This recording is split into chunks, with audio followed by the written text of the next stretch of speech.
Transform your mindset about money with this life-changing book. There was a time when Sarah believed that money was always just out of reach, like a dangling carrot she could never quite grasp. Growing up, her family lived paycheck to paycheck. Her parents worked hard but were always stressed about bills, rent, and unexpected expenses. The narrative in her home was consistent: money doesn't grow on trees, we can't afford that, and rich people are just lucky. By the time Sarah was in her early teens, she had internalized those beliefs. Though she had a decent job and steady income, she never felt financially secure.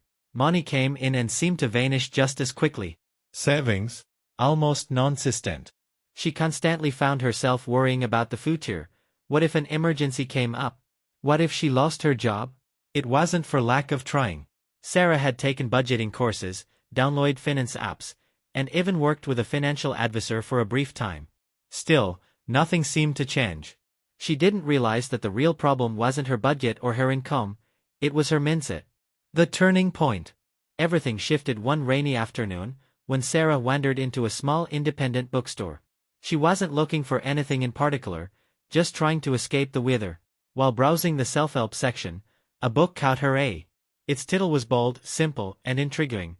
"You Are Not Broke, You're Just Thinking Like You Are" by a little-known author named Lila Grace. Sarah picked it up, flipped through the pages, and felt something resonate.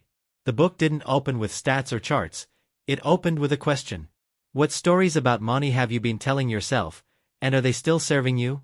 That hit Sarah like a ton of bricks. A new way of thinking. As she dove deeper into the book that night, she found herself nodding along. Lila's message was clear: you're that shape your reality, and nowhere is that more obvious than with money. The book outlined a simple but powerful framework. Identify your money story. Most people grow up with unspoken rules about money.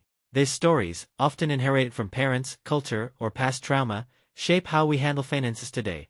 Sarah realized she had been clinging to the belief that money is scarce, which made her subconsciously push it away, even when she earned more. Challenge limiting beliefs. Lila introduced the idea that we can question our beliefs just like any outdated habit. Is this true? Became Sarah's new favorite question. Was it really true that she wasn't good with money? Or had she simply never been taught how to manage it with a healthy mindset?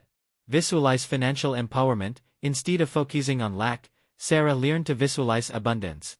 This wasn't about pretending she was rich,